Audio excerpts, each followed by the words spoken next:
Good evening, everyone. Welcome to the United Methodist Church of the Resurrection and Wednesday nights. It's nice to see you. We're so glad that you've come to join us for dinner and to hang around a while. I want to not only welcome all of you who are in the Foundry space, but also, in case you didn't know this, there are hundreds of people scattered around this property. And so those of you who are in your classroom already, I also want to send a special welcome to you. I know that some of you are getting the hang of this, but just so that you have the information, I want to let you know that Wednesday nights are always going to look like this. 5:30 dinner, community meal. You're enjoying that now, but tell all your friends. We want your friends to know about it. They can come. As you can see up there, it's $5 a person. Children 5th grade and under eat free. You can check out the weekly menu online. How was dinner tonight? Those of you ate. Was it good? All right. Yum. It's great. Those of you in your classrooms, feel free to join us for dinner if you're not already doing that. 6:15, the classes start. We understand that some of you are having to make hay, as they say, to drop your children off to get to their classes, but we'll do our best to try to monitor that and see if we need to adjust the times along the way. Classes start at 6:15. The class in the Foundry space will always start at 6:30. We are in the middle of a fantastic sermon series. Are you enjoying the sermon series? Yeah, that's good stuff, right? You can clap, that's good, right? It's called Words of Life, Reading the Ten Commandments Through the Eyes of Jesus.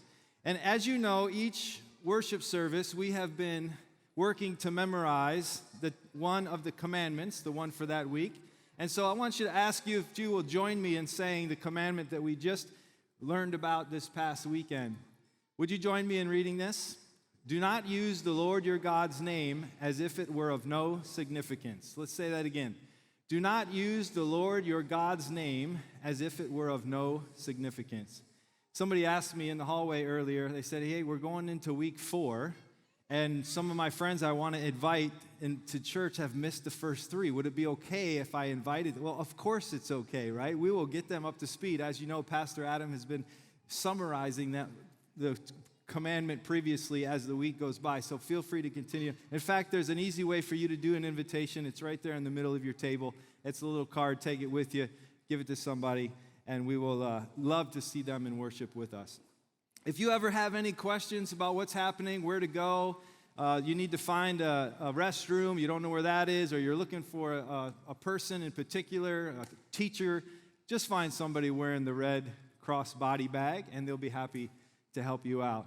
I look forward to meeting your friends. Some of you have introduced me to the friends that you've brought tonight. It's great. It's wonderful. I want to continue to tell you to bring your friends and let them know about this as an opportunity to learn and to grow. And if you're not aware, there are over a dozen classes right now taking place throughout the campus. So if this isn't for you, there might be one that is, or maybe for your friends. I want to just say thanks again for being here. Those of you in your classrooms, have a great time studying tonight. And those of you here in the Foundry, we will get going at 6:30. I want to encourage you to get to know the people at your table. If you don't already know them, just say hello to them, and there'll be some questions on the screen for you to have some conversation as we turn the room over and get it ready. We'll see you at 6:30.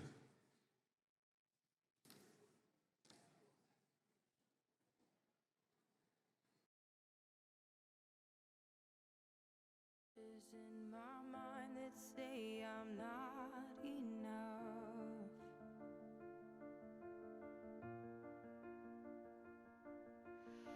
Every single lie that tells me I will never measure up.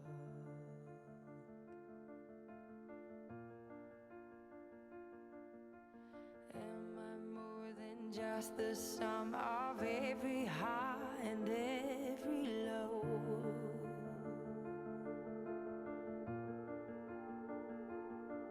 Remind me once again just who I am, because I need to know. Ooh, oh, you say I'm loved when I can't feel a thing. You say I'm strong when I think I'm weak. And you say I am held when I am falling short. And when I don't belong, oh, you say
like a vow that is tested, like a covenant of old.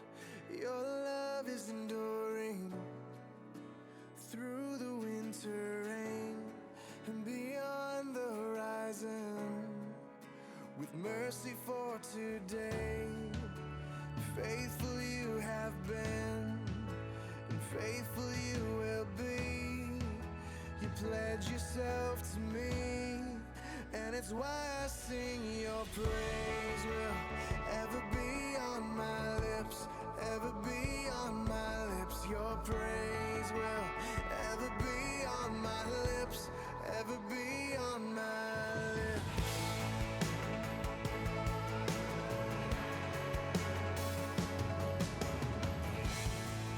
You father the orphan, your kindness makes us whole, and you shoulder our weakness, and your strength becomes our own. Now you're making me like you, clothing me in white, bringing beauty from ashes.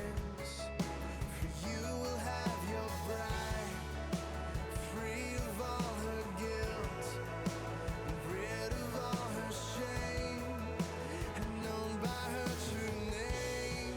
And it's why I sing. Your praise will ever be on my lips, ever be on my lips. Your praise will ever be on my lips, ever be on my lips. Your praise will ever be on my lips, ever be on my lips. Your praise will ever be on my lips, ever be on my lips. You will be praised, you will be praised. With angels and saints we sing, worthy are you, Lord. You will be praised, you will be praised. With angels and saints we sing, worthy are you, Lord. And it's why I sing. Your praise will ever be on my lips, ever be on my lips. Your praise will ever be on my lips, ever be on. Your praise will ever be on my lips, ever be on my lips. Your praise will ever be on my lips, ever be on my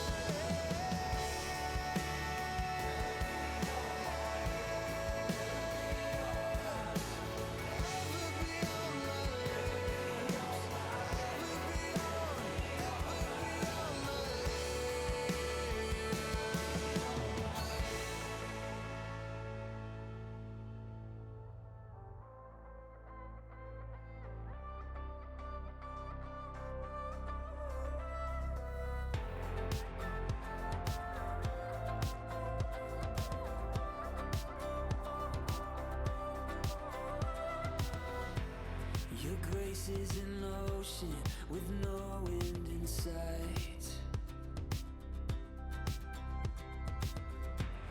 Your love is a fountain that never runs dry.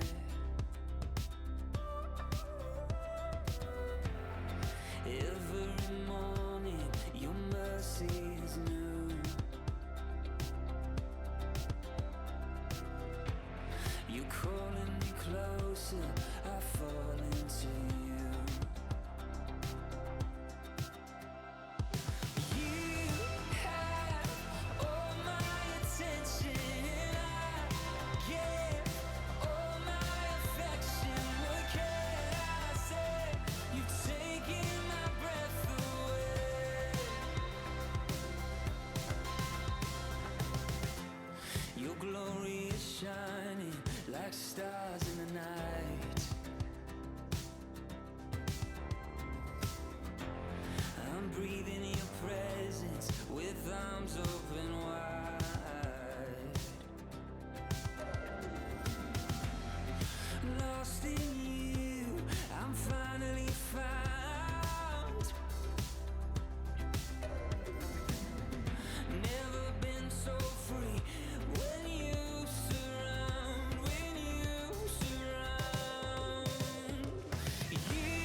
every time that my soul sings, let it sing for you. Oh, and every time that my heart beats, let it be for you. And every time that my soul sings, let it sing for you, for you, for you. You have all my attention, and I give all my affection. What can I say? You've taken my breath away. God, I'm so in awe of all of your goodness. I'm overcome, alive in your presence. What can I say? You've taken my breath away. What can I say? You've taken my breath away. What can I say? You see, we're. Taking my breath away. Good evening again. Welcome. My name is Chris Fomsby. I am the Minister of Adult Discipleship, and I'm thrilled that you're here for the 5 love languages. Our senior pastor, Adam Hamilton, is here with us again. He's going to be taking about the first 30 minutes or so. I've asked him specifically to share his story of discovery around the love languages as it pertains to he and his wife, LaVon, and their journey together. We get to hear periodically stories from the pulpit, but I thought a more prolonged period of time would be good. I would also make mention of the fact that Adam has written a book called Love to Stay. He has no idea I'm saying anything about this in the moment, but as I was reading this, which the staff always does, right? They go to the bookstore and they just pick the latest and greatest. And no, I'm just giving you a hard time here, but there's so many great things in this book that overlap. And actually, as I was reading this in preparation for this evening, I was thinking about what Adam was saying in here as it relates to discovering the love languages. But then also as I kept reading, there's a bit of overlap as it not necessarily in content, but in spirit and in tone, and about what it looks like for us to figure out how to best love not just our spouse or partner, but the people that we interact with every day. And so I've asked him to share a little bit about that as well. So he's gonna do that. I want to just say too, some of the folks that I talked to said, I'm not going to come to the 5 languages. I've been married for 50 years, right? I don't need this. And my question was, do you have grandchildren? And she said, yes, I do. And I said, do you know their love languages? And she goes, I'll see you tonight at 6:30, right?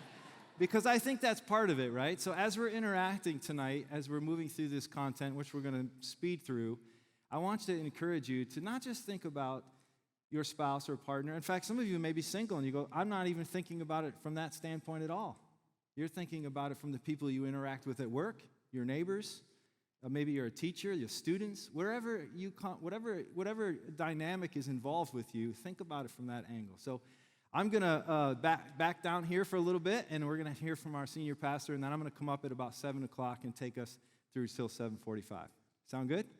All right, great. All right, thank you so much, Chris. And would you bow with me in prayer once more? God, thank you for creating us, each unique, each different. We have different life experiences. We are biochemically different. Our genetics are different. Our way of giving and receiving love is different. Help us to understand that tonight about ourselves and about the people around us. You have called us to love. You've called us to love you and to love our neighbor as we love ourselves. Our neighbor may be the person who lives next to us. It may be somebody who lives halfway around the world from us. It may be somebody who lives in our own home. Help us, O Lord, to love our neighbors in the way that they can receive love, and teach us this tonight as we study the 5 love languages. In Jesus' name, amen. And this is really a great book. How many of you have read the 5 love languages? Okay, about half of you have. If you haven't, I'd like to encourage you to pick it up and read it. It's really, I'm going to move this over here, it's really an exceptional book. And as Chris just said, it's not just about people being in love with each other. Certainly it's important when it comes to understanding relationships. But in addition to, you may not be married, maybe you never plan to be married, but if you have children, if you have grandchildren, if you have people you want to have as friends, You got to know that we speak different love languages. We receive and give love in different ways. And if you begin to understand that, and this book is not the only way to categorize, there might be other categories you could use, but if you begin to understand the love languages, you begin to think about, how does this person need to be loved? So we're to love our neighbor as we love ourselves. Now, there's a certain way I like to be loved, and I experience and feel love. But if I'm going to love my neighbor, if I'm going to love Lavon as I love myself or my children, I have to understand, how do they receive love? What feels like love to them? So I want to begin with an idea that I have taken from other marriage counselors along the way. Different people use different terminology. Some talk about love banks, some talk about love tanks. And if you've heard me preach at all on marriage, you've heard me talk about this. This is true, again, not just when it comes to marriage, but it certainly is true when it comes to marriage. It's true when it comes to our family relationships. But we have love banks or love tanks, and we either fill them up or we run them out. Now, when I was early in my young adult life, was notorious for running out of gas. I didn't have very much money, and I thought I can get just a little bit further on that tank of gas. I nearly ran out of gas the other night. First time in about 15 years. I almost ran out of gas. I was down to the last fume and finally filled it up. But here's the thing. When you run out of gas in your gas tank, your car is worthless. It's a hunk of junk, right? You're just not going to do anything. And how many of you have felt that feeling when you're pressed down on the pedal and you can feel it going soft, and the car's slowly, and then you know, oh, shoot, and you try to pull off the side road. Anybody run out of gas in here? Not very many of you. That's surprising. All right. Well, it's a great experience. You should have it sometime, just so you know what it feels like. But when you run out of gas, you have all of this power. I have a 2013 Ford Mustang GT with 420 horsepower, but it doesn't go anywhere without gas. And so you got to figure out how to put the gas in. Now, the other day, my daughter borrowed. We also have a Jeep Grand Cherokee, and my daughter borrowed my car, and the Jeep, and she said, I need to run some errands with it. I'm like, yeah, that's no problem. That's fine. But be careful, okay? Just be careful. And I knew she'd be careful. But then she had a friend with her, and the friend doesn't have a car. She's from New York, and she was visiting. And in New York, a lot of people don't have cars. Young people don't. And so Rebecca stopped to fill up the tank with gas. She thought this was a great idea. And her friend grabbed, a nozzle and got ready to put it in the gas tank, and Rebecca looked over, and she had the diesel, in her hand. And Becca's like, no, don't put that in there. It could ruin my dad's engine. Don't put it in there. Fortunately, she stopped it from going in. Here's the thing. You got to know what kind of gas goes in the right kind of car, right? In order to make sure that car is going to run. And that's really what the idea of the love tank is, and the love languages, is make sure you're putting the right kind of gas in the right kind of car.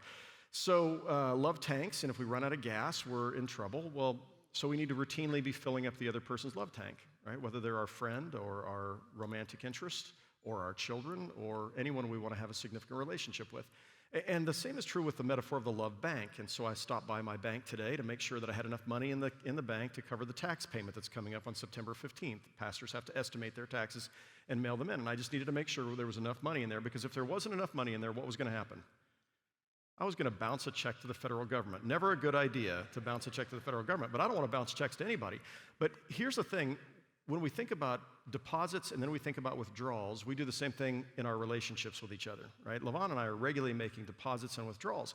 And the withdrawals are the kinds of things where I am doing things, asking her to do things that she doesn't really enjoy and maybe actually doesn't like at all, but she's going to do it because I've asked her to do it. Now, that's one kind of withdrawal. Another kind of withdrawal is when I'm in a bad mood and I'm irritated or short-tempered or whatever it might be. I try not to be that very often, but every once in a while, you catch me when I get 4 hours of sleep or 3 hours of sleep, as I did the other day, couldn't sleep all night, and you know what? I am grumpy. Now, when I'm grumpy and I respond shortly to her, I give a short response, I am taking a significant withdrawal from her love bank, right? It doesn't feel good when somebody's being short with us. It doesn't feel good when they're asking us to do something we don't really want to do, and all of those are withdrawals, and we make those on a regular basis. That only works, however, in a bank account if you're regularly putting deposits back in. And so when we talk about love languages, again, we're talking about what constitutes a deposit in our mate's love bank. So we'll talk a little bit about the love languages, and Chris is going to talk quite a bit more about this tonight. But I thought it might be kind of fun to share with you some slides from a sermon series we did. It was right after Easter 2017, and we surveyed. There were 5,000 of you who took this survey, singles and married, and I thought you might enjoy seeing some of these responses. These are different. Some of you took Lavon and I's class, Love, Sex, and Marriage, or Love to Stay last year. These slides are a little different from that, but I thought you might enjoy seeing very happy marriages by years married. Can you give me the iPad? Here we go. So I really enjoy seeing these kind of surveys, and this starts with people who've been married less than 5 years. Let's see here, right here. And it goes up to people who've been married more than 35 years. And when you get up to over 50 years, the response comes up here. So you end up with the people who are married more than 50 years are more happily married than the people who are just newlyweds. So it's kind of an interesting thing, but you see the dip that happens in here, and you remember what causes that dip. What is it? Children cause that dip, that's right. And as I've noted before, your parents don't tell you this in advance when you start having children because they want grandkids. If they told you this, you wouldn't have children. So, and the same thing with you, if you have children who are married. You don't tell them so much about this, but really people should tell us about this, that what happens is that you've got X amount of love in your love bank, and suddenly you've got little people who are making withdrawals, right? And they're making more withdrawals than they're making deposits. Now, what's interesting about this is it really hits bottom right here in years of marriage, 20 to 24 years, and that just happens to be when you have teenagers, right? And sometimes 2 teenagers in the house. So, having little ones right here, it drops down quite a bit, but then it drops more when they start moving into the teenage years, bottoms out over here, 20 to 24 years of marriage. So there's a lot of withdrawing taking place, and those children are not always making the deposits. That's why Mother's Day and Father's Day is important. At least there's 2 days during the year when they're making deposits, so not a lot of deposits, and then you've got each other and you're making withdrawals from each other, but you're not making enough deposits to compensate for that. Now, it doesn't mean that people are miserable during this period of time, but it does say that at its bottom, only 1/3 of all people who have been married 20 to 24 years are very happy in their marriage. Most of them are somewhat happy, right? And this was revolutionary for me when I discovered this in our surveys because I thought there was something wrong with us. Like, I'm a pastor. We should be madly in love with each other. Like, what's wrong? I even wrote a book about marriage, and why aren't you more happy with me right now? And why am I not more happy with you? And then you realize when you do these surveys, this is a part of life. This is the rhythm of life, right? Which tells you that when you're in this period of time, you probably got to do something to hold it together, and you also don't want to give up. And part of the thing I love about this, LaVon and I have been married in this category right here. We've been married for 37 years now. And I will tell you that we had a period of time over here where I thought, I don't know if we're going to make it. I think we are. I'm committed to it, and she's committed to it. I just don't feel it right now. And it wasn't that whole time, but there was a fair amount of that, on and off during that period of time. And then what I can tell you today is that I can honestly say I don't think I've ever felt more in love with LaVon and more satisfaction in our marriage than I do today. And I'm so grateful that we didn't give up here. Now, some people do give up here, and some marriages are just not going to work. But my point is that it is possible for those of you who are married or hope to get married, that the last years are the best years of all. And of course, the kids graduate from high school here, and they've moved out. So you're starting to see what happens when the kids have moved out. Very happily married by years of marriage, it's basically the same thing. No children at home. People are very happily married. No children at home, right? I'm just trying to help us see. But here's some things I thought were interesting too. So we talk about what constitutes deposits in one's love bank. And so we correlated people who were very happy in their marriage with what they told us about their frequency of worship attendance together. So my spouse rarely or never worships with me, or my spouse worships with me every week. Look at the dramatic difference between sitting next to each other in church. I mean, I think that's scientifically, it's statistically significant. All right, attend small group or Bible study together. 43%, no, we don't do that. 57% of the people who attended Bible study or small group together noted that they were very happy in their marriages. There's supposed to be something about being together with other people, talking about meaningful things, and having friends who are encouraging you in this journey. Praying together. 38% of the people who said we seldom or never pray together were very happy in their marriage. 64% of the people who said they prayed daily together were very happy in their marriage. I mean, that's dramatic. Something happens when you've heard this before, the family who prays together stays together, right? Well, there seems to be something based on 5,000 surveys that we're taking. There seems to be something to doing that. LaVon and I pray together. Of course, we pray together at mealtime, and then often we pray together at bedtime. I always pray for her at bedtime. She prays for me, but sometimes we go to bed at different times, and sometimes I'm not home yet, and whatever. But we try to pray together in addition to meal times at bedtime as well. A frequency of date nights. So here's one of those holy habits or things that you do. Couples who rarely or never went on dates, 25% of them reported they were very happy in their marriage. Couples that went on dates once a week, 64% reported they were very happy in their marriage. Now, is this a chicken or the egg? I'm not very happy, so I don't take you out on a date, or is it we're very happy because we do go out on dates? But Levon and I found that this was really important, that we have regular date time, that we're going out to movies, and not for her to do all the planning of this. Oftentimes she would say, it really meant a lot to me when you got a babysitter and you planned the evening. Meaningful conversation, 30 minutes per day or less. So people who talked with their spouse less than 30 minutes a day, only 21% said that they were very happy in their marriage. People who spent 60 minutes per day talking with their spouse, 78% reported they were very happy in their marriage. I mean, it's just there's something about this communication piece. And as you're going to see, some of these things fit right into the 5 love languages. So there's something about actually spending time in meaningful conversation that's important. Physical intimacy. This is one of the love languages you're going to hear about. So again, this is a chicken and an egg question, but people who were never physically intimate, 29% were very happy in their marriage. Now, some of these people physically can't be intimate with each other. So sometimes on the surveys they would say, because of medical reasons, we can't be intimate anymore, or whatever it might be. But these folks, now I will tell you, there wasn't a ton of people who were in the 3+ times per week who were physically intimate, but there was enough to give us a statistical bit of information. Twice weekly, 65% very happy in their marriage. Now again, chicken and egg. Am I very happy in my marriage and so we're more physically intimate, or vice versa? All right, marital conflict. How often do we fight? 8% of the people who are very happy in their marriage fight daily. 19% who are very happy in their marriage fight several times a week. 32% several times per month, and 63% rarely fight. Now, Levon and I was trying to think about this. Levon and I, at least once a month, we get really good and irritated with each other. But I'm going to count that as rarely. All right, so, okay, I think that's all that we need to look at. So thinking about your love languages, if you can go online, and I want to encourage you to do this. If you haven't done it, search online 5 love languages test. And there is a detailed test that I think you pay money for. There's also, the test is in the back of the book here.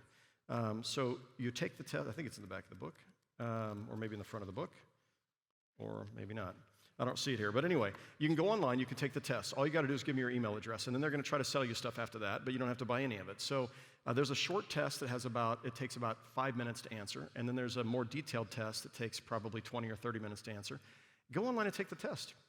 You're not married, you never want to be married, that's okay. You're somebody who has a way of receiving love from your friends and other family members, so find out what that looks like. So going through to find out the love languages, and let me just mention what the love languages are. They are words of affirmation, quality time, receiving gifts, acts of service, and physical touch. And I want to ask Chris, where are you? I saw you a second ago, Folmsby. Okay, so are you going to go through and describe each one of these? So I don't need to do that. Okay, so I'll just tell you my results. I will not tell you Levon's results because that's hers to share. But my number one response is words of affirmation. And so Levon and I, in the early years of our ministry here at Church of the Resurrection, I put about 20 hours a week into writing every sermon. It's like a child. It's like this thing that I have birthed. That's probably not a good analogy because childbirth is much harder than preparing a sermon, but I preached a sermon, and then, we would leave church, she'd get in the car, and she wouldn't say anything. Like, I finally am driving down the road, I'm like, well, what'd you think of the sermon? It was okay. It's okay? What do you mean it was just okay? What was wrong with it? No, I told you it was okay. No, I'm like, no, okay, like sucks. What was really, tell me about. And so, I was 25 years old, 26 years old, and I needed to hear from the one person whose opinion mattered most to me.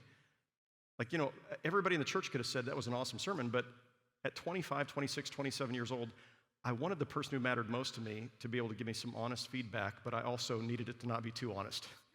Okay was too honest. I needed a little bit more than that. Tell me this part wasn't that good, but this part was great. So we had this rule, if you didn't like the sermon, tell me about it 3 days later. Then I'm going to be better prepared to hear it. But right after I've preached it, why don't you find one good thing you could say about it? Like if you could find anything that you thought was good at all. And, after a while she said, look, it's just, I think they're all good. I just don't want to have to feel like I'm your, measure of whether you did okay today. And I came to appreciate that and understand that. And I'm like, then I stopped expecting that she would give a response. And then when she would say, hey, that was an awesome sermon today, it really meant something to me. But part of what I realized was, in addition to my own insecurities and my own issues when we were young in our marriage, was the fact that I am wired to appreciate words of encouragement or affirmation. And the more mature I've gotten and the older I've gotten, the less that is a huge deal for me. I feel a little more self-confidence. I don't feel like I need to have, affirmation all the time. But early on in our marriage, that was really hard for me because I needed to hear that. And that wasn't her love language. Her love language is not words of affirmation. In fact, when I tell her things that I really appreciate about her, she always thinks I'm just saying it, and that I don't really mean it. And even if I say it, it's like, well, thanks, that's nice. And she goes on with something else because really the words of affirmation are not her love language. So I would try to give her words of affirmation, because that's my love language, and I'd heap praise upon her. And every additional thing I said that was nice just felt like I was making stuff up, and it just rang empty for her. And so she's not feeling loved because I'm giving her love in the language that I speak, as opposed to understanding the language that she speaks. One of the things that I learned years ago, I would buy her flowers. I don't know why. I guess I thought that was the romantic thing to do. And after 10 years of that, she said, that's really sweet that you do that, but I really don't care that much about getting cut flowers because they're going to die within a few days, and it's just not that important to me. So I had to figure out, well, what is important? What are the things that are, and there are multiple things that are very important for her, that help her to feel loved, and that I totally missed because I wasn't understanding what her love language was. This is true with my children. So Danielle and Rebecca are totally opposite kids. Rebecca's 29, Danielle's 32. Danielle lives in her head. She's very cognitive, and Rebecca lives with her heart. So we went to see Les Mis at the theater years ago. I mean, we've seen it at the theater, but we saw it, the movie version of it. And we're sitting there, and is it Fontaine? I can't remember, is that her name? She's singing, after she's died, and she's singing this song. And I am boo-hooing in the theater. And Rebecca's boo-hooing in the theater. And Danielle and Levon are rolling their eyes like, when is this going to be over with? Actually, that's probably not that dramatic, but they were certainly not going to cry in the theater. And, I see some guy next to me, a big old burly guy, and he's crying, but we're wired differently. And that's okay. But I have to understand that, and Levon has to understand that about me. So my top answer when I took this last time was words of affirmation. The second was quality time, and that was tied with physical touch. Now, physical touch can be physical intimacy, but it also can be like when Levon just takes my hand, or she puts her arm around me, or she comes and she just rubs my shoulders or something. Like that just means something to me. I feel intimate with her when she's holding my hand or when she puts her arm around me. And so that, those are the kind of things. Receiving gifts, way low on my list. It was like number one. Number one meaning I score only 1 point in receiving gifts. So if Levon wants to spend a lot of time finding the perfect gift for me, but for me, I don't really need anything. I don't need anything. I don't want anything. Well, now if I respond to some gift that she gave me that she spent time picking out, as though, that's nice, but I don't really need anything, how does that feel to her? It feels terrible. Like I spent all this time trying to find the perfect thing I wanted to give you because it was an expression of my love for you. But I sort of dismissed it because I wasn't hearing her speak her language and understanding what her language was. Does that all make sense? I know it makes sense. Okay, so anyway, there's some really great stuff about this, and Chris is going to talk more about that today. I wanted to mention a couple other things. In this book, Love to Stay, this is the old version of it, the original version of it, but this was based on what I love about this book is it was based on the surveys that we'd done with you as a congregation. And I asked some folks, I asked you, especially single people, some of you are single in the room, what is it you most want from a potential mate or a close, intimate, partner? And single men, this is the top 5 list. Number 1, honesty. I want somebody who's honest and trustworthy, number 1. And I thought this was interesting because last Sunday's sermon was about integrity and honesty. And the third commandment about not misusing God's name is about speaking the truth and not lying and swearing an oath in the name of God, but instead being a person of your word. And Jesus says, let your yes be yes and your no be no. And the number 1 thing single men 19 to 49 were looking for was honesty and trustworthiness. The second one was a strong faith. Now these are men in our congregation looking for a strong faith. Number 3 was attractiveness. Number 4 was intelligence. And number 5 was fun or somebody to have fun with. So guys like to have fun. So do girls, I know, but guys like to have fun. All right. Let's see. single men 19 to 49, single men 50 to 90. I think our oldest guy who took the survey was 92. And single guy, what are you looking for? Attractive was number one for single men 50 to 90. Somehow our something happens there. Anyway, except for the guys over 70 who said intelligent. The guys over 70 said intelligent. I don't know if they were just saying the right answer or if they were being honest. Anyway, number 2 was honesty or trustworthiness. Number 3 was emotionally stable. Didn't show up for the younger men, 50 and up, emotionally stable. Don't shoot the messenger, I'm just reading this. Number 4, strong faith. And number 5, fun and humor. You want to hear what the women wanted? All right, so here's what the women wanted. Women 19 to 49, honest and trustworthy. Fun and humorous. I like a guy who will make me laugh. Number 3, strong faith. Number 4, intelligent and emotionally stable. This is the women saying, the young women saying this. Didn't show up on the young men's list, but it showed up on the young women's list. And number 5, a good communicator. Did not show up on the men's list at all for any age, but for the women, it's important that this guy can have a conversation with me that's meaningful and listens. Actually, and the biggest part of that is listening, right? And you know this, 2 ears, 1 mouth, in direct proportion to how much you're supposed to use those things. So single women, 50 to 90 plus. Honest and trustworthy, number 1. Number 2, strong faith. Number 3, emotionally stable. Number 4, good communicator. And number 5, fun, humorous. And that was tied with compassionate. Anyway, I mention these things because, you can talk about love languages and the way that people give and receive love, but you can also talk about just what is it that I'm looking for or yearning for. And one of the things I decided when I was doing these studies and reading all these things is, especially when I was reading what single men and single women were looking for, when I read what single women were looking for, I thought, I want to be the kind of man that my wife would want to date if she wasn't married right now. I never thought of it that way before. But I thought, okay, if this is what women are looking for, I'd like to know what she would be looking for if I were not alive and she were searching for somebody. And so we had conversations about this. What is it that you would, if you had a date all over again, what would you be looking for? And I made a mental note of that, and I thought, I would like to be that guy for her. I want her to be attracted to me. I want her to feel like I care deeply about her. I want her to feel loved by me. And so understanding what her needs were is really important. Understanding what my daughter's needs are.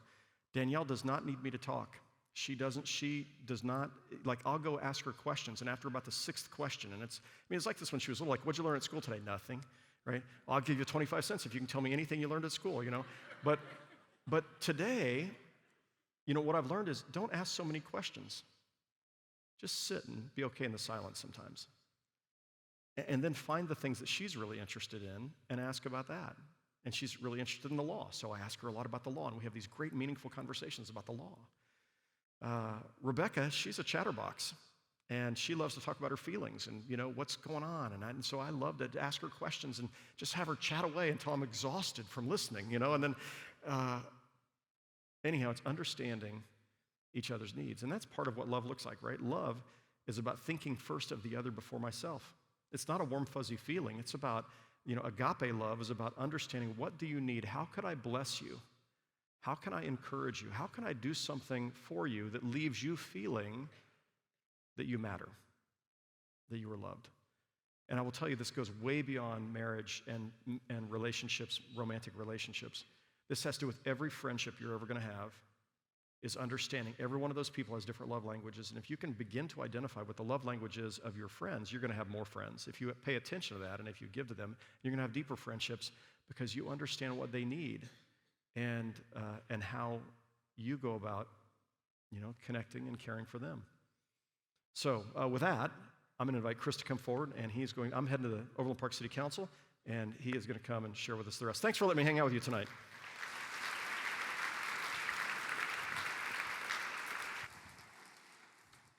Thanks. Okay, here's what we're going to do to transition real quick. I'm going to ask you to dialogue at your table. We've just got some great research given to us and some great tips given to us, but I would like for you to talk about this. Question is going to come on the screen, and I forgot. There it is. What's the greatest marriage advice you'd ever received? So go ahead and talk about that at your table. Then I'm going to get my notes prepared and get my notes ready. But here's what I want to ask you to do. There's a black notebook on your table. I forgot to ask you to do this earlier, and I don't want the evening to go by without me having asked. So would you please just write your name down, let us know you're here. We're doing our best to track attendance and track who's here and who's not, simply because we're trying to learn the best way for us to do this and the best way for us to grow and find ways for us to improve. So just by knowing trends about attendance really helps us do that. So go ahead and have a conversation for about 3 minutes or so as it relates to the question on the screen, the greatest advice you've ever received, and then also fill out the black notebook for me. Thank you.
So how much time are you giving them?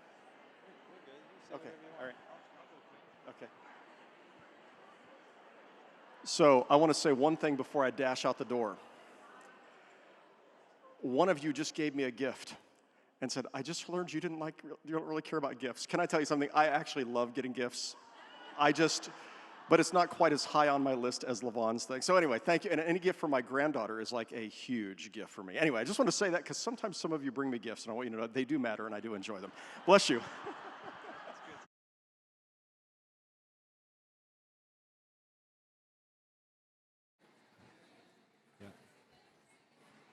Okay, let's go ahead and bring it back here. Hopefully you'll have some more time to dialogue as the evening goes on. We're going to fly through this material. I want to take what Adam has helped to get us started on and continue down the road to discovering, if you haven't already discovered, your 5 love languages, but then really trying to illustrate them for you in a practical way.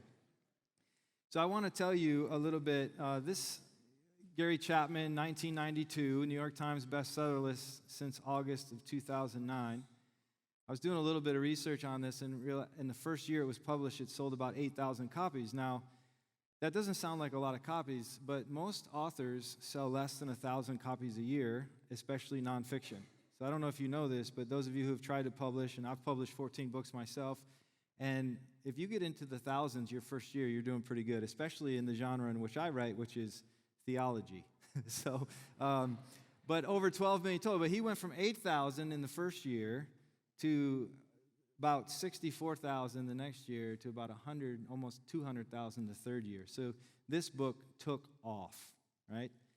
It came about 5 years or so before I got married. And if you go to 5lovelanguages.com, there's tons of resources because it's more than just about your relationship with your spouse or partner or significant other. It's also related to your children, like we were talking about, like Adam was discussing with his daughters being so different. And I'm trying to figure that out with my own teens. But there's tons of resources there. I think there's even some there for military families. And so let me just tell you this. The reason why we would take time to go through this content, yes, it's for you. Yes, it's for me. We all have something that we can learn. But here's what really matters to me.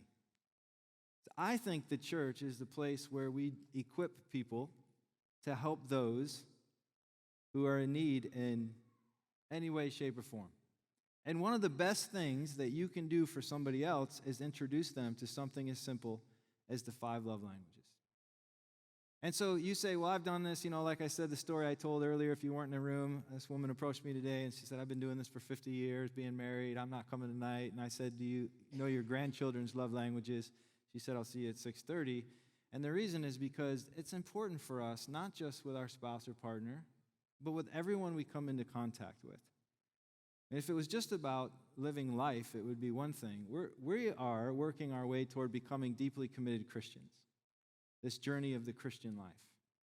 And I think, yes, it does change things a bit as we understand who Jesus is and then, therefore, who we are called to be in light of who Jesus is and calls us to be. So 5lovelanguages.com, you might just consider, if you know a family, that pack one up, ship it off, send it with a little note. Hey, found this useful. Our church was teaching on it. Hope you enjoy it.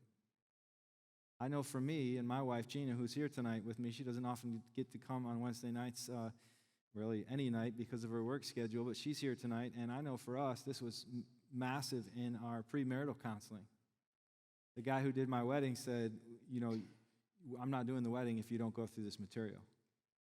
And I've gone through it several times, and Gina and I, we were just talking about the other night about our love languages, and while we do have a primary and a secondary, it's also important to note, like Adam got back up here and tells you he loves gifts, right? He likes gifts. It's like, yes, at different times in our life, we receive these things differently. It matters to us in certain situations we're in. It matters to us, when there's a crisis in particular, and we're going to talk about that. So the opportunity for you to serve somebody else, not just your spouse, partner, significant other, or if you're single, the people that you're most connected to, it's even really your neighbor, your coworker, the people in your small group. All of these things matter. The people that you see regularly. I try to do what I call strategic consumerism, which is shop at the same places for the same things I need so that I get to meet the people that are checking me out of the register, right? It's an opportunity for me to slowly get to know somebody, right? Now, I haven't ever given anyone a gift behind. It's a little awkward. Hey, here you go. But I have said things like, isn't your birthday today? How do you remember that? Well, last week when I was in here, you said you'd be celebrating a birthday today. Right? I said this last week. Sometimes we use the phrase, it's the little things. But there are no little things, just specific things. And that's a specific thing. This is my wife, Gina. We get to hang out and have some fun. It's been... really, to be honest with you, our marriage, we haven't been married as long as Adam and Levon, but I would tell you that about year 3, and maybe sooner for Gina, I'm not sure, I wasn't sure we were going to make it. I was very much about myself. I hadn't learned yet what it meant to live for the other. I was kind to people. I was gentle with people for the most part, but for some reason, when I got in the home, I felt that I had this sort of opportunity to act differently, to behave differently. And I was a pastor, back then as well, and I remember being nice to people in church and then not so nice at home. And we struggled, and it was difficult. But I'd be happy to tell you, I'm ecstatic actually, that last Friday we celebrated 22 years, and those are 22 years in a row, which is great. So, yeah, thank you. And I'm really not telling you that for the applause, because it is still a little bit embarrassing, to be honest with you. I mean, I'm not so prideful that I can't admit it, but it is embarrassing to some degree that, we had to go through this rough stretch. And I know everybody goes through rough stretches, but, I feel like looking back on it, I could have done things differently. And I had a friend tell me, do you love your wife? I said, yeah, absolutely. He goes, well, then you need to stop being a jerk. And he just broke it down for me. He's like, I've watched you over the last couple of years. And it was really the start of me beginning to realize that life isn't about me. It's about God granting me, giving me the grace to live this life in such a way to serve other people. Am I perfect at it? No. I suck at it a lot. But I am trying to give myself over, to resign myself. And I think that's what so much of these love languages is about. It's not just to fix something. It's not just to keep something from breaking. It's for us to learn that really what we're called to do is to serve the others. These are our kids. They're fantastic. We're right in that dip Adam showed you with the teenagers, right? And so we're trying to figure them out. On the left, your left, is my daughter Megan. She's a sophomore at UMKC. And she's so much like her mom. She's sweet, she's gentle, she's compassionate, but she's unlike the boys in that she talks incessantly. And like Adam was describing his conversations with Danielle, it sounded like my conversations with Megan. And I've had to learn that, and we're going to talk about this in a minute, but I had to learn not to multitask during those conversations, but to give her my undivided attention. And I'm still learning that, not just with my daughter, but with my wife as well.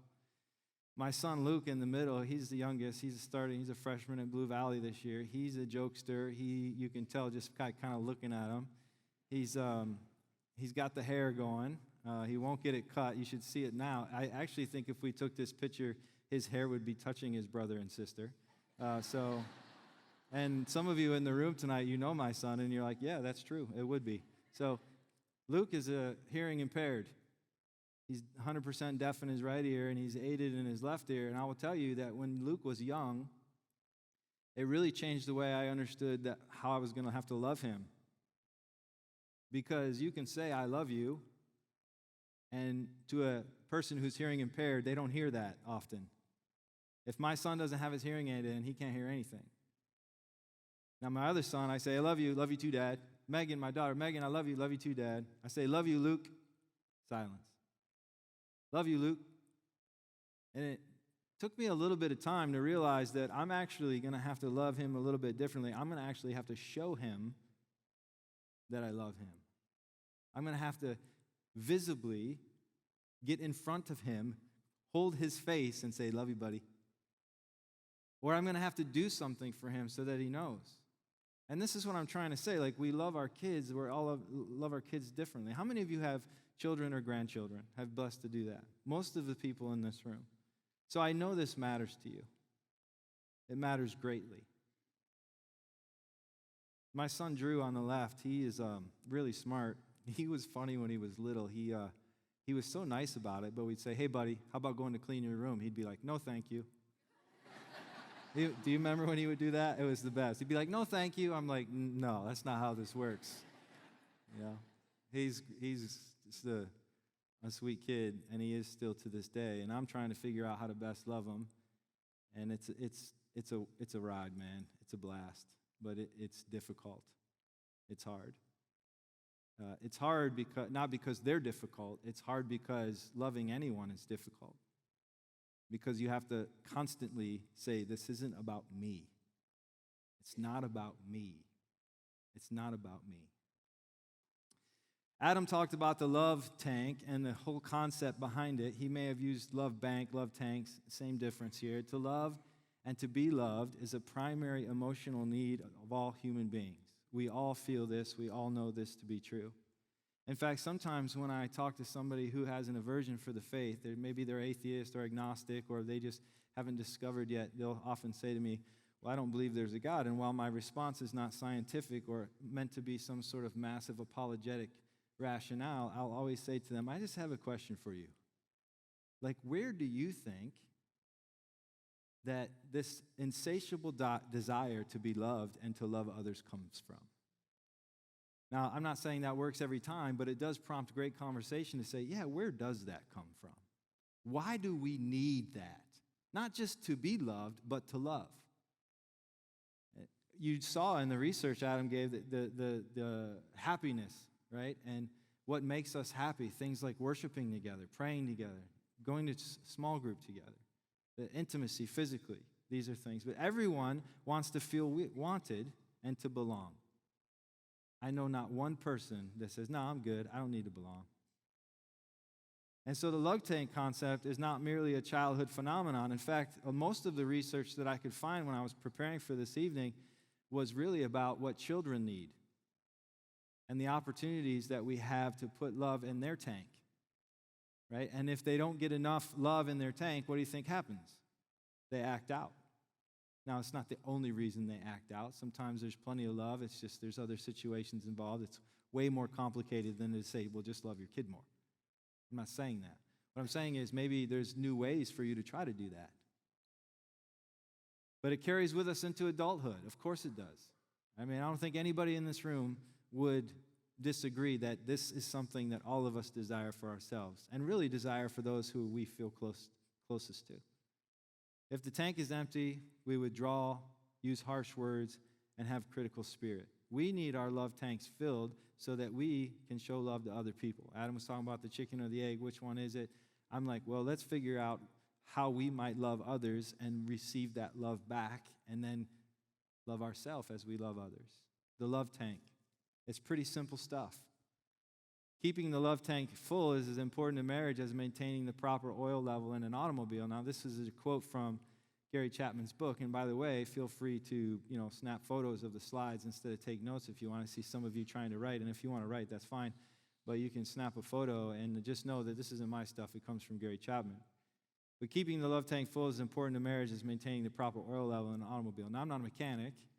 I have friends who are mechanics, but I do know the importance of keeping the oil level and keeping the oil clean and realizing that it keeps the engine cool and it keeps parts from grinding on one another.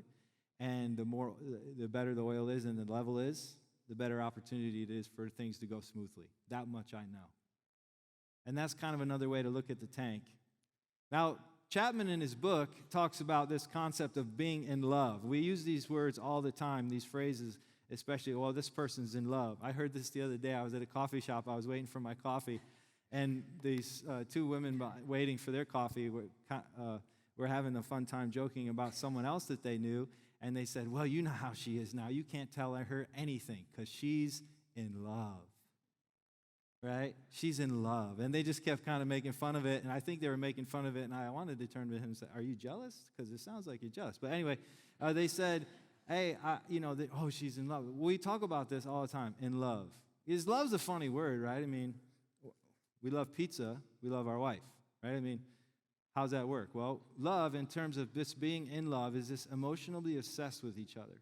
And this happens early on in our relationship, which is why you see the curve that Adam showed us in the research on happy marriages, right? Early on in the marriage, and then things get difficult. We have kids, we have teenagers, they start to leave the house, and there's other things involved in that. He was being facetious and joking, but then obviously it gets better as things go. Well, the first few years, we're in love. You've heard the phrase, we do things that we stop doing when we get married, right? Or when we develop the kind of relationship where we feel like we're secure enough in this relationship, we can quit doing some of the things. I'm guilty of that. But being in love is emotionally obsessed with each other.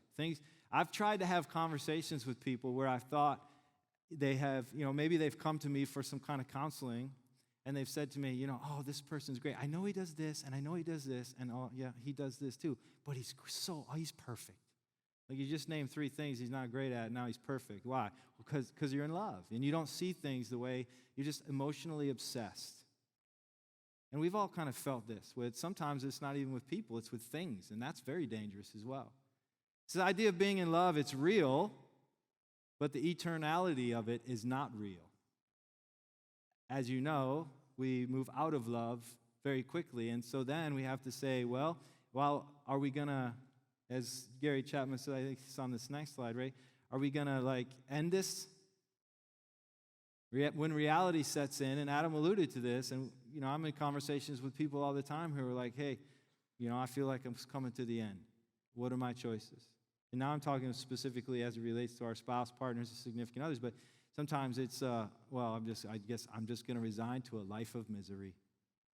Really? Or the other common way of thinking is, I'm just jumping ship. I'm out of here. And I'm so glad that although my marriage was very, very difficult early on in those first 3 to 4 years, that I didn't just jump ship. In fact, I'm more grateful that my wife didn't jump ship. Right? So there's a third way to consider this, and this is what Chapman's really wanting us to get at in the book. And again, I'm giving you survey stuff. I'm giving you the basics. If you really want to digest this stuff, you need to get the book. Our bookstore is closed now. We have it here, but you can order it on your phone. It'll be at your doorstep by the time you get home practically, right? So get the book, read it, do the quiz like Adam said. Some books have the quiz in it. I know this book that I have does have the quiz in it, so maybe yours does. It depends on the edition. But take the quizzes and discover for yourself. But to recognize that in love is a temporal emotional high. This is the third way. Not to jump ship and not to just resign yourself to a life of misery, but to say, hey, this is a temporal emotional high, and you're going to pursue a real intimate love. This is when reason and emotion start to work together. This is when you start to see in that curve that Adam showed us on that slide, you start to see we're coming out of it, this dip, and back into the growth. We're moving upward. We're ascending. Things are getting better. Why? Because we're realizing that we are not always perfect. Our spouses, our partners, or our significant others, or even if we're not talking about marital relationships or those sort of more intimate relationships, we're just talking about friendships. We know that eventually we get to the point where we're able to say, but I'm not perfect, and I need work. I need help to get better. And that requires an act of will. We have to consciously decide that we are going to make attempts to change. It takes discipline. It takes the opportunity for us to say, I'm going to choose to do this, I'm going to be disciplined to do it, and I'm going to grow personally. And this is true of really anything in life, not just as it relates to the 5 love languages. This is what's required of us if we want to grow in our faith. We saw in the slides and the research how important it is to grow with one another and how the happiness goes up, right, when we do those things. But even if we just want to personally grow, you're going to have to say, I want to grow. I want to get better at this. The discipline, you're going to have to stick to it and do it in personal growth. Okay. And at the end of the day, the bottom line is a full tank equals security, optimism, and opportunity to reach the highest potential. A few years ago, I read from a Spanish philosopher named Ortega Gasset, and he said a perfect marriage, and you can substitute relationship really, is not the sum of the total number of gifts and kisses, but the measure of love, such as loyalty and devotion. And when you measure something like love, you don't measure it in the minimum. The minimum is easy to measure things by. When we measure things in the minimum, we count like how many times this person has done that, or how many gifts have they given us, or how many kisses or hugs, or whatever the case may be. But we're not really into wanting to measure based on the number of things. That's the minimum. That's the bare bones of it. What we want to do is start to measure the highest conceivable. Where can we go with this relationship? How good can it be? So we don't measure things by the total number, the sum. We measure things by where we're going. What does this look like? Okay, here's what I would like for you to do if you're comfortable doing this. And if you want to just do this with the person you came with, that's fine. But if you'd like to just share at your table, what fills your love tank? And we just spent 20 minutes on it. Adam spent some time on it. I think it's essential for us to understand this. But what fills your tank? I know for me, what fills my tank is I love words of affirmation, just like Adam does. And when my wife says to me, hey, you did a great job with this, or I really appreciate this, or I'm glad you did this, or nice job handling this, or whatever the case is, I like that. It fills my tank, right? I'm not a gift guy. For whatever the reason, I'm not going to come back up here and tell you that I am either, right? But I'm not the gift guy. I'll just tell a story. My parents did everything they could, man, but we didn't have much when I was a kid. My dad was an itinerant interim pastor. And we'd go into these churches, and usually we lived in a free parsonage, like a stone's throw away from the church. And we didn't have a lot. I wasn't accustomed to getting gifts. Now, I'm not saying that the reason why I don't receive gifts well, or that's not my love language, is because I didn't get them. I'm just saying, for me, it's actually awkward when someone gives me something, and especially if I'm not accepting it. I remember the first Christmas I spent with my wife and her family, and I walked into the house, and I saw all these packages. Now, they weren't necessarily expensive gifts, but there were many of them. And some of them were like $10 books, but they wrapped them up, and they took time to wrap them up, and you could tell this matters to them. And I remember sitting there. It's like, okay, who's going to pass out the presents, right? And next thing I know, I'm literally sitting in this recliner, and I'm not reclined, but I'm sitting in this recliner, and the boxes are piling up. And as the boxes are piling up, you know what's happening to me? I'm getting more and more anxiety by the minute. Because I'm actually uncomfortable when that happens. I don't know how to respond to people well. I'm kind of awkward. Maybe you should try it by trying to give me a gift. Well, you never know.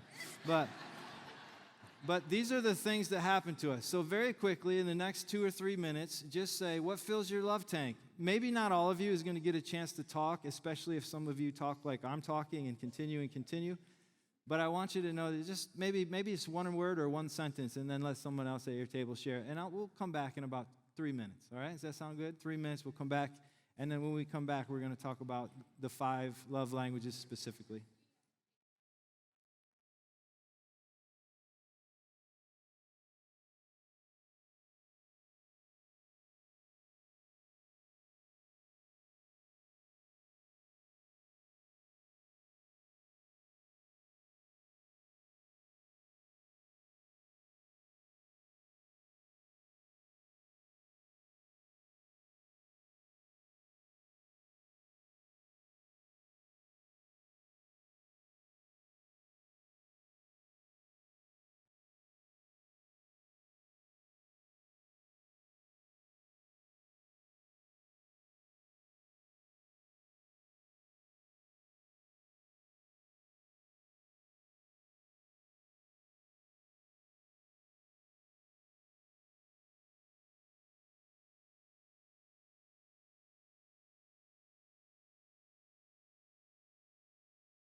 Okay. Okay, all right. Chances are in your conversation, you may have, especially if you have any experience with the 5 love languages and the words that Gary Chapman uses, you likely would have said some of those things like words of affirmation or quality time. It's very likely that as you were answering or responding to that question around your table, that you may have said it just a little bit differently, but you mean one of these.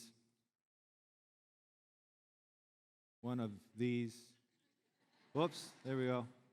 One of these 5 things: words of affirmation, quality time, receiving gifts, acts of service, physical touch. In no particular order are these. These are just the way that they're outlined in the book.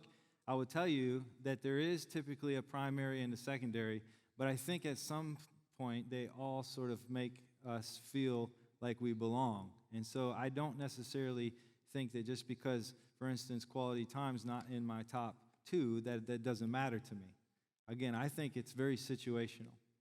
But I want to break these down for you as Gary Chapman does in the book. Words of affirmation, verbal compliments that encourage and express appreciation. This is some of the easiest things we can do. You know, compliments are what? They're free, right? And so when we're able to say to somebody, hey, great job with this, great job. My dad was really good at this when we were growing up as kids. Actually, tomorrow I'm going to get to hang out with him. I haven't seen him in a couple of years, and we're going to get to spend the day together, go to a Royals game. It's going to be fantastic. But I can't wait to just kind of sit there in light of all this affirmation, because in about first 15 minutes, he's going to tell me about 5 things what make me great, right? He's always been good at that. He's always been good at capturing moments and describing them. It's like, man, the way you did that was great. Or when you did this, it was spectacular. Now, growing up as a kid, there were plenty of times when it was, hey, when you did this, that's why you're getting this, right?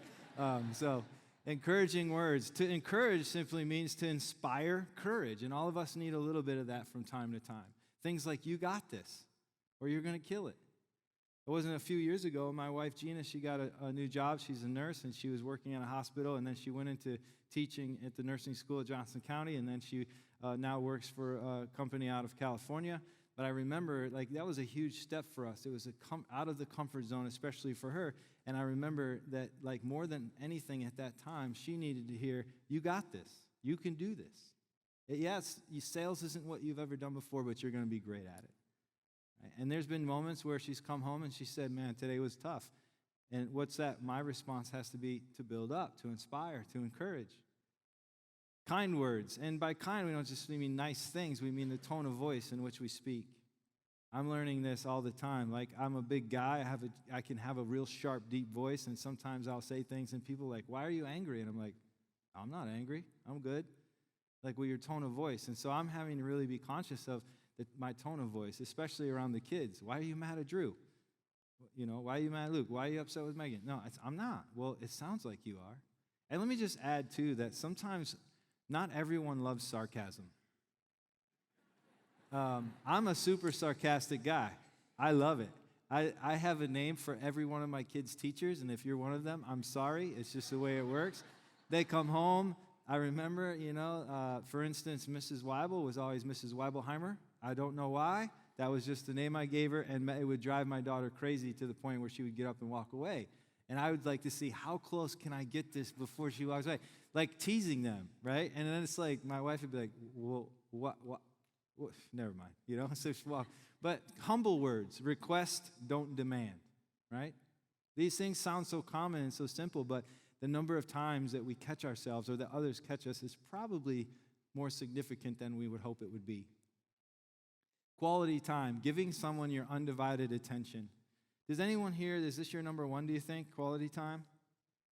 4 of you. You should go hang out in the back. You guys will really enjoy each other.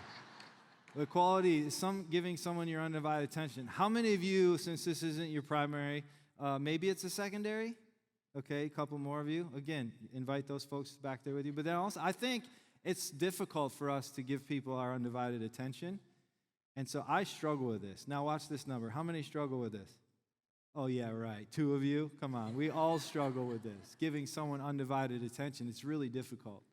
I know it is for me, and I think it is for most of us, one eye over here, one ear over here, trying to listen and do all these things at the same time. But quality conversation and what we are hearing versus what we were saying. I'm quick to fix things. I may have said this to you before when we were talking about the highly effective, or the habits of highly effective people on week 1. But I remember one time my wife, Gina, she said to me, I don't need you to fix this. I just need you to hear this. And I remember that. I still remember it today. I remember where we were when she said it. It had a great importance to me and significance.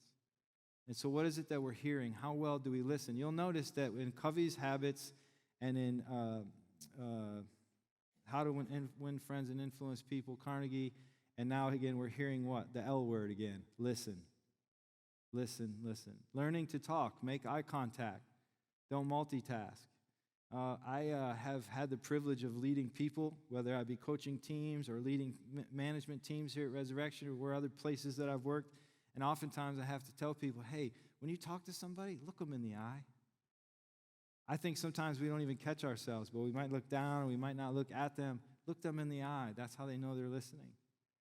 Again, don't multitask. Listen for feelings. What actually are you hearing? Observe body language. This is something I'm trying to do more and more all the time. You know, if somebody leans in, if they're interested, if they throw their pen up the air and lean back, they're probably frustrated, right? What are some things we can do to learn from, and how do we respond? Another thing that's difficult for me, refusing to interrupt, because I'm a fixer, right? It's like, oh, I know, here's what you should do.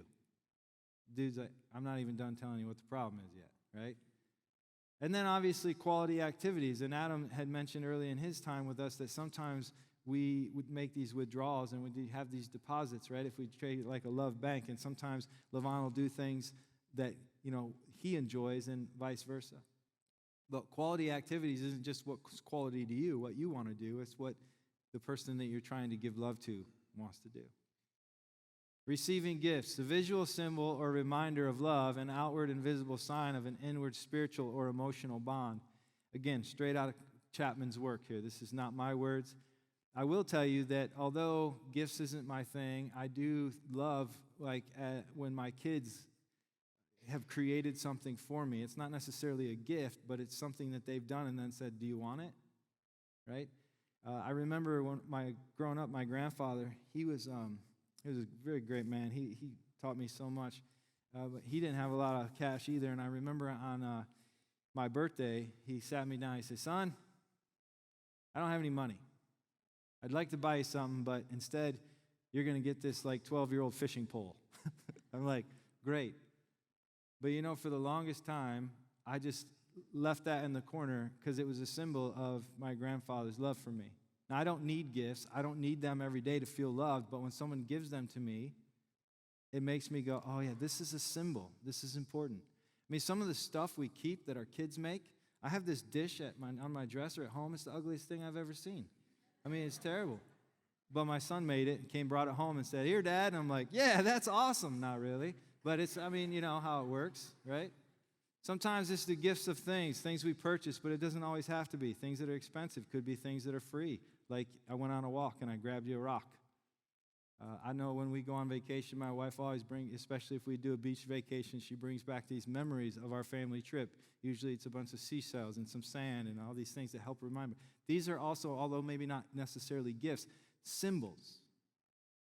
And so while sometimes people are like, well, I don't need a gift, but you may need a symbol that helps you remember or that helps you feel loved. And the best of all, I think, is the gift of presence. Gift of presence, this gift of self. And the best way for us to be present with somebody is to practice the quality time stuff we just referred to. We don't have time for that, sorry. Acts of service. Adam took too much time, so no. Doing things you know others would like you to do. How many of you acts of service is number one when people do things for you? Do you guys have arms? Can you raise them ever? I mean, seriously. I'm just going to quit asking. Forget it. Doing things you know others would like you to do. I think, Gina, this is your number one, isn't it? Yep. See that? I know that. It's great. I didn't know until we talked about it yesterday. No, I'm just kidding. But acts of service. And so I was thinking about this, and sometimes it's like acts of service like I did the dishes after dinner, or acts of service like I emptied the dishwasher without being requested to do so, or I took the garbage out, or I helped, clean up the floors from, the kids had a party or whatever, and I helped clean up before she goes away on a lot of business trips. I try to have the house spectacular when she gets back.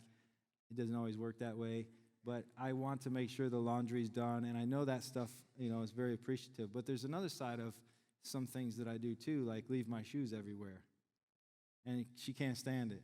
Or like, I'm like, what do we need hangers for? This chair works perfectly fine. Just throw all my clothes on the chair, and it'll pile up. And then you know what I'll say to her? Hey, I'm going to do this later. And then later could be 3 days later, right? But it's like, and so there's the things that we do for acts of service, and then there's the things that we do that we ought not to do in order to also show them this is an act of service, but it's something that I know I'm aware of it, and I'm not going to do it because I love you. I'm going to make sure my shoes are in the closet, not just strewn all over the place. Acts of service is so simple. Doing things you know others would like you to do. It's that simple. Right? And all of us need refreshers from time to time.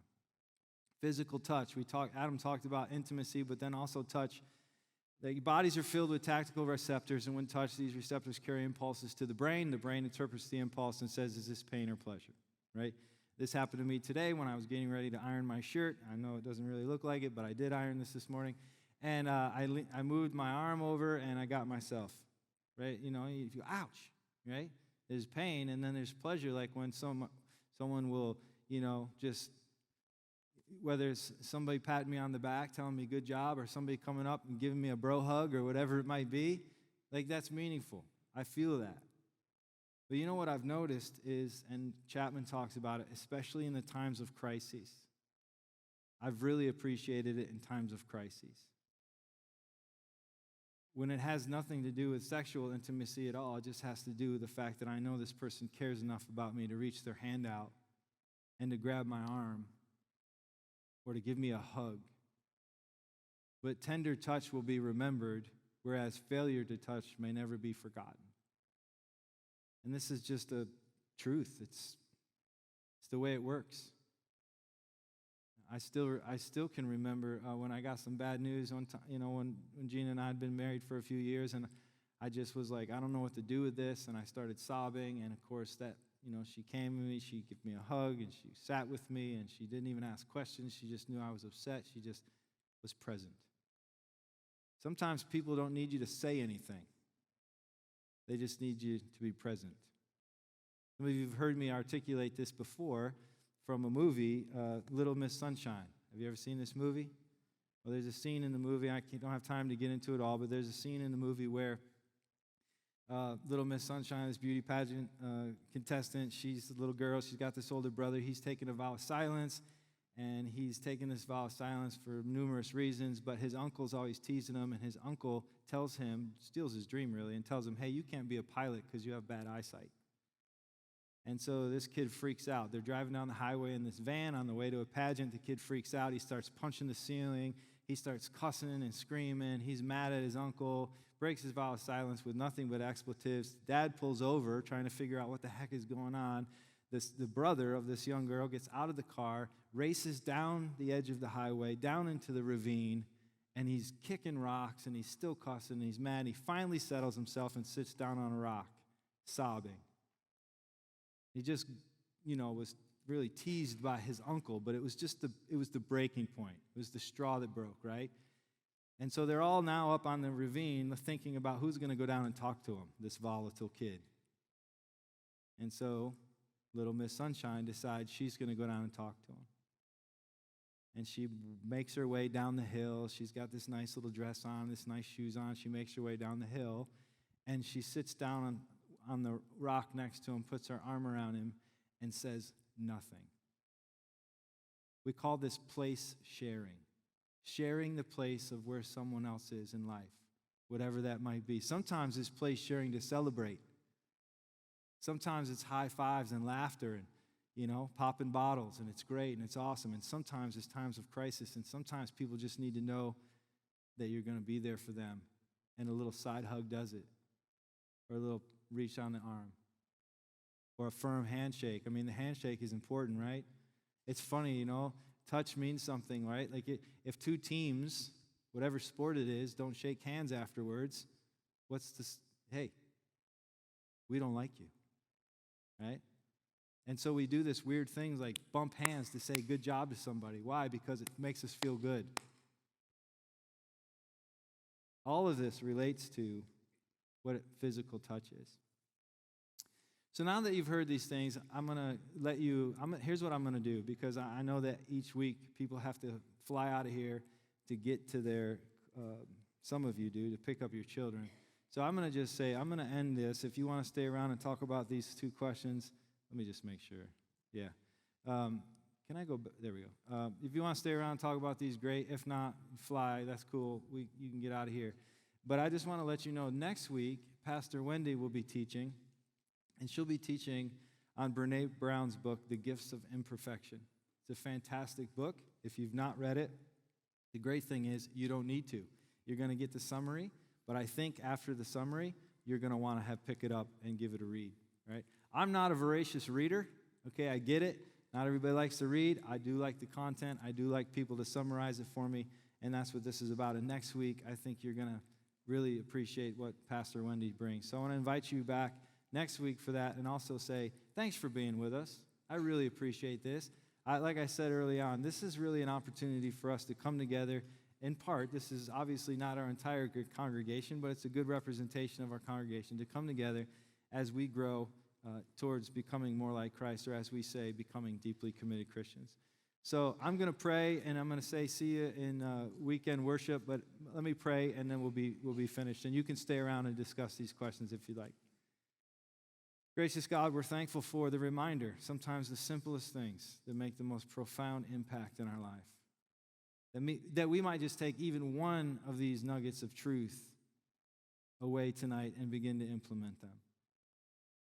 If it's with our spouse, our partner, significant other, or whether it's with our coworkers or our neighbors, or the people that we interact with where we just enjoy life, like a country club or a pub or wherever we find ourselves. Help us to be people of grace, conduits of your love, that we might help people look at this world just a little bit differently. That in some specific way, each of us, every day, might help those around us to feel loved, that we might also live into who we're called to be as representatives of your great, awesome, redemptive work in this world. We love you. In Jesus' name, amen. Have a great night. We'll see you next week.